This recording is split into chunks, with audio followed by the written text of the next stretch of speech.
Before we dive into this icy tale, if you're captivated by horror stories rooted in folklore, consider subscribing and hitting the bell icon. Your support helps us bring more chilling narratives to life. It took me nearly 9 hours to reach the lodge, the final stretch, winding through narrow switchbacks up a snow-choked alpine road, was navigable only by snowmobile, left for me by the owners at the last accessible pull-off. By then, my phone had lost signal, and the silence pressing in from the forest was absolute. They call it Haus Seehof. The name means lake court, though calling it a court felt strange. There's nothing civilized about it. The lodge sits alone on a plateau overlooking a vast, frozen lake, surrounded by nothing but pine forest and white silence for miles in every direction. I had agreed to the job for reasons I barely remember now. Solitude, mostly, a quiet winter to finish my research, organize my thoughts. I was offered free lodging, a generous stipend, and a well-stocked pantry in exchange for watching over the property until spring. I found the key taped inside the generator's shed, just as the owner instructed. The main lodge was freezing, dustless, somehow, but cold and still in a way that made it feel preserved rather than abandoned. A time capsule sealed in ice. Even the firewood by the hearth had been cut and stacked with a kind of reverence. The instructions were simple. Keep the generator fueled. Monitor the lodge for structural issues after snowfall. Do not walk on the ice. Do not enter the boathouse after dark. That was the part that made me hesitate. The instructions had been professionally written and emailed, but those last 2 lines were added in a different font. Smaller. Italicized. Almost like an afterthought or a warning. I stared at them longer than I should have. The lake, it was the first thing I noticed the next morning, visible from every window facing east.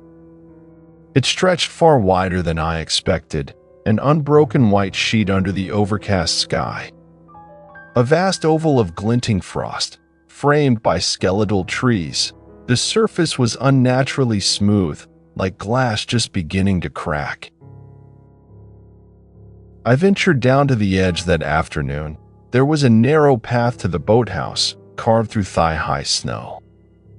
The structure itself was old, older than the lodge, maybe, with wooden beams darkened by decades of moisture. A padlock hung from the door, rusted but solid. Beside the dock, a frozen iron post stuck out from the ice, bent at a strange angle. Something had once been chained to it. The air was still, no wind, no birdsong, just that kind of deep silence that feels pressurized. I looked across the surface of the lake and thought I saw something just beneath it. A shape, a shadow, but when I blinked, it was gone. That night, I heard the first sound. It came just after I'd settled into bed, an unmistakable crack. Not wood shifting, not wind against the walls. It came from outside, from the direction of the lake.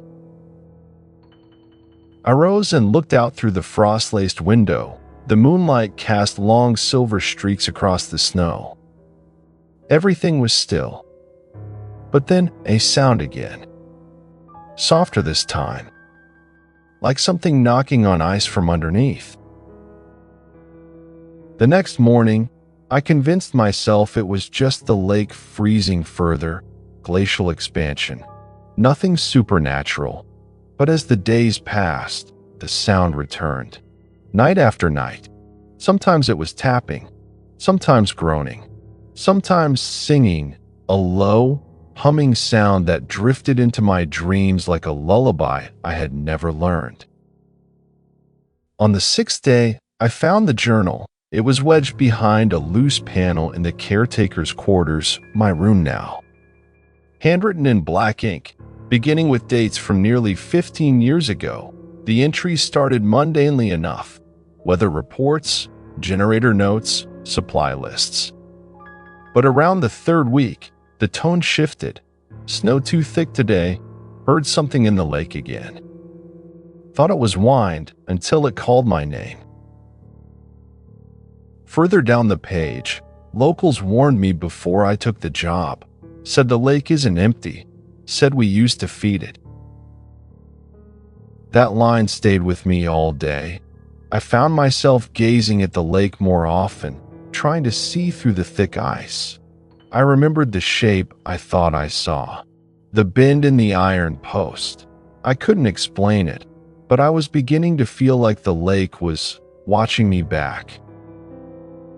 By the 10th day, I was no longer certain what time it was. The sky remained the same shade of dim for hours on end. My watch had stopped, and then there was the singing again. Closer this time. Clearer. A melody I couldn't place, but that felt oddly familiar, as if I had heard it in some childhood dream. When I ventured to the boathouse again, during daylight, to be safe, I found something new. The padlock had been opened, the doors slightly ajar.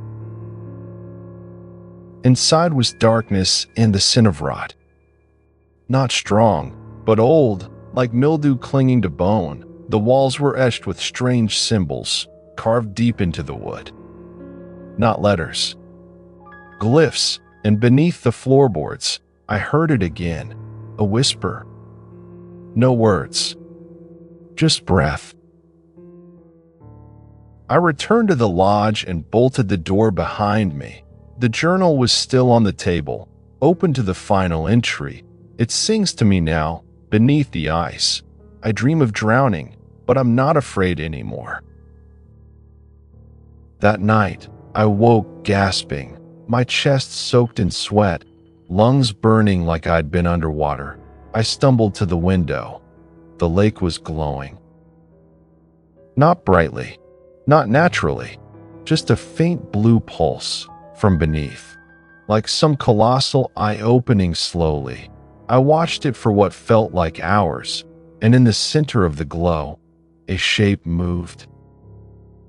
Something rose toward the surface, just beneath the ice. Long arms, pale face, black eyes, hair drifting in the water like seaweed, and in the hush of the frozen forest, I heard it again. It was singing my name. I stopped sleeping. Not because I chose to, but because sleep stopped coming. Even when I tried, tea, silence, even over-the-counter sleep aids, something in my body refused to surrender, and when I did drift off, it was only for a moment, just long enough to dream of deep, black water and the sound of teeth scraping ice. The journal stayed on my desk, but I stopped reading it. I didn't want to know what happened to the last caretaker. I already had a good guess. The glow beneath the ice returned every night now, always faint, always pulsing, always directly beneath the boathouse. By the 12th day, I started noticing changes in the air, an odor like iron and cold moss, faint but growing stronger. I began to keep the windows closed at all times. It was on the 14th day that I discovered the other building. It doesn't show up on any map. There were no photos of it in the welcome packet the owners had emailed me. But there it was, tucked in a grove of large trees west of the lake, half sunken into snow and time. A chapel. Or what had once been one. The cross above the doorway had rotted to a splintered beam, and what little stained glass remained in the windows depicted non-Christian symbols, a wheel of serpents. A woman's face, eyes gouged out, mouth open in song. The door creaked open with a touch. Inside, the air was thick and stale, and in the center of the stone floor was a trapdoor. iron, with the same symbols I had seen in the boathouse carved along its rim. I didn't open it. I couldn't. But I noticed something strange on the altar, a small, wooden statue wrapped in what looked like lake weeds. It depicted a woman with no eyes and arms far too long. In her hand she held a piece of ice, or what looked like ice, but it didn't melt in my palm. When I touched it, the singing began again, louder, but not out loud inside me. I threw the statue into the snow and ran back to the lodge. That night, I dreamed not of drowning, but of singing beneath the water, not in fear, in worship. The next morning, I caved and drove the snowmobile back toward the village. I had to try. The trail was still there, barely. I rode for nearly 30 minutes, and then it happened. The trees looped. I'm not imagining this. I marked one, cut a line across the bark with my pocket knife. 5 minutes later, I passed it again, then again. I wasn't leaving. Something wasn't letting me. So I returned to the lodge. Or the illusion of choice returned me. I fueled the generator. I bolted the doors. I told myself it would be fine, but that night, I looked out toward the lake again, and the ice was cracked. A narrow fracture had appeared from the center outward, thin as a hairline, but it was there, and something dark was circling beneath it, slow and methodical, like it was tracing the curve of its prison. I called out. I don't know why. Maybe I hoped that speaking would prove I still existed in the normal world. The water responded. Not in words, in a ripple, a pulse of blue light, and a change in the air. The singing began again, this time from the forest behind me. I found more entries the next day, pages torn from the first caretaker's journal, hidden under a loose floorboard in the hallway near the library. One entry read, "She's ancient, older than this lake.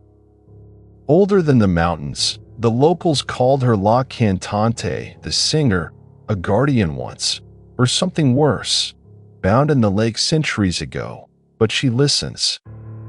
She remembers. She waits for cracks." Another read, "The boathouse was built over the thinnest part of the ice. That's where the offerings were made." And the last entry I found, it was scrawled in what I swear was frozen blood, smeared and trembling. "Don't let her know your name. Don't sing back." I wanted to scream. I wanted to run out onto the ice and demand answers, but I knew she wanted that. Instead, I buried the pages in the fireplace and burned them. The flames turned blue for a moment, and I swear they sang. Last night, I dreamt I stood at the center of the lake. The ice was gone, the water warm, welcoming. Beneath the surface, she floated, her face pale as snow, her black eyes open wide.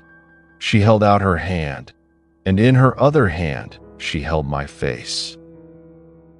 When I woke, my mouth was full of water, and outside, the boathouse door was open again.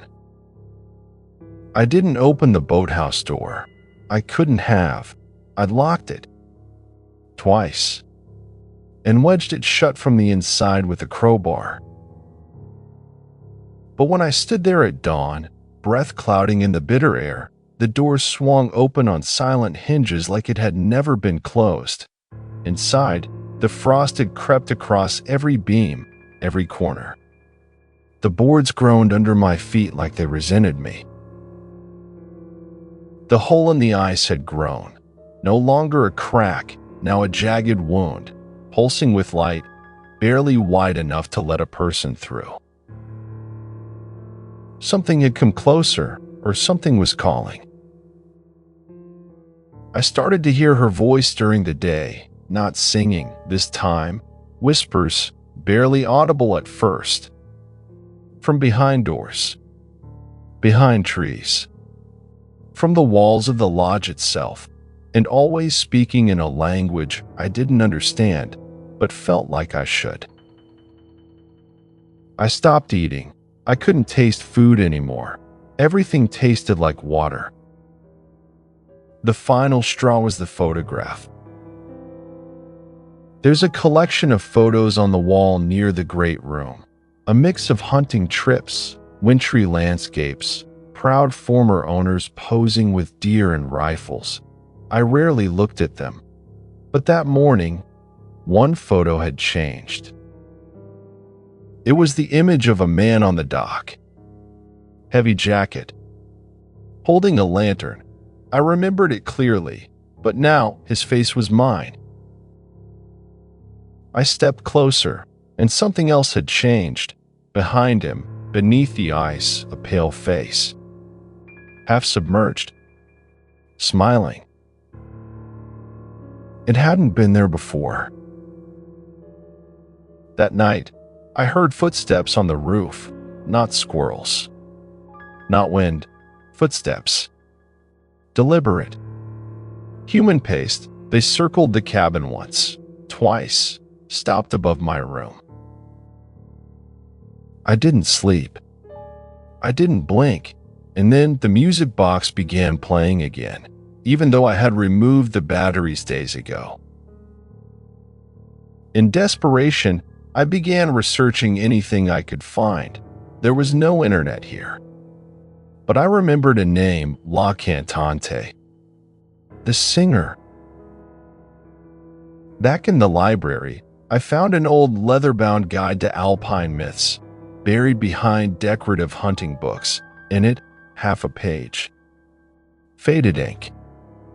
Handwritten translation from the German. The one who sleeps beneath the mountain lake was once a mother to the mountain people. When the gods fled, she remained, lonely, longing. She sang to keep the dark away, but her song was too beautiful. Men followed it into the water, never to return. The margin held a scribbled note. If her name is spoken, she awakens. If her song is answered, she feeds. The rest of the week is a blur. Snow fell harder. The trees pressed in closer. The boathouse light never dimmed. And the dreams, they weren't dreams anymore. I would wake standing at the dock, frost crusted to my sleeves. I would wake with water in my hair, on my skin, though I had not left my bed. I began writing letters I never sent, to no one, just to have words that were still mine. Then came the last night. I woke to the lodge doors wide open, snow blown in like a white tongue across the floor. The trail of wet footprints led to my bedroom door. I didn't follow them, they followed me. I saw her that night, truly saw her. I stood at the edge of the lake, the hole now wider than a boat. The surface calm, then she rose. Pale, thin, tall. Her hair like reeds, her skin like pressed wax, eyes black and full of pressure, like looking into the deep sea, and her mouth, wider than it should have been, moving. Not quite singing. Speaking my name. I never told her my name. But she knew it. I turned and ran. I don't remember how far. Maybe back to the chapel. I remember falling. I remember the sound of ice breaking. And I remember her arms closing around me, not violently, tenderly, like a mother or a lover or a god. Then I woke in the lodge, fire crackling, sun rising, everything normal. Except the lake is gone. Just snow, smooth and untouched. No water, no boathouse, no sign it was ever there. The footprints are back inside the house, leading toward the library. And tonight, I find myself humming, without knowing the tune, but it feels familiar. It feels like a song I've always known. I haven't left the lodge in 3 days. Food ran out yesterday. I barely noticed. I don't feel hunger anymore. I feel cold, but not on my skin. It's inside me now, like it's leaking out from somewhere deep. There's no lake on the map. I checked the old survey blueprints in the storage room. Nothing but forest, snow, and rock. But I remember it. I remember the water. The hole. Her. Sometimes I see lights moving through the trees. Lanterns, maybe. Or maybe it's her, the thing that wore a woman's face. I still won't say her name, not even in my thoughts, not after what I saw in that last dream. It was the same setting, the frozen lake, but this time I was underneath it. The ice above was thick, impossibly thick, and I floated just below, staring upward. Her hands were on my shoulders, not holding, not restraining, just present, like she was waiting for me to make a choice. I should have been panicking, but I wasn't. I could breathe. The water wasn't water anymore. It was air that flowed like ink, dark, slow. And I understood the words she whispered, not in English, not in German, just understood. You are the last. You will remember. You will sing when the mountain forgets me. I woke with my pillow soaked and my lips moving, singing. I don't know the tune, but it sings itself through me. I've begun writing again, not letters now. Not journals. They're more like transcriptions, symbols I don't recognize. Curved shapes. Dots. They feel ancient, heavy. I found one of them carved into the floor under the rug in the great room. I think she's been here before, many times. Maybe every generation has a caretaker, someone to feed her memory, to keep her alive. I've stopped fearing her, and I hate that most of all. Tonight is the last night of the season. Tomorrow, the snowplow is supposed to arrive, supposed to take me back to town. But I won't go. I've made peace with it. I understand now what she wants, not death. Not suffering, just remembrance, presence. I've opened the boathouse again. There's no hole in the ice this time, but I know where it is. The exact place. As I write this, I can see the frost crawling up the walls. I can feel the pressure building outside, like the air itself is growing heavier. I've put on my coat. I've lit the lantern. I've left the door open behind me. I'm going to the lake. If someone finds this recording, if you hear my voice, remember that I went willingly. I wasn't taken, I was chosen. And if you find the lake again, if the ice cracks beneath your feet, and you hear singing from below, don't answer it. Let her sleep, or you'll join me. If this story sent shivers down your spine, give it a thumbs up and share it with fellow horror enthusiasts. What do you think lies beneath the lake? Share your thoughts in the comments below.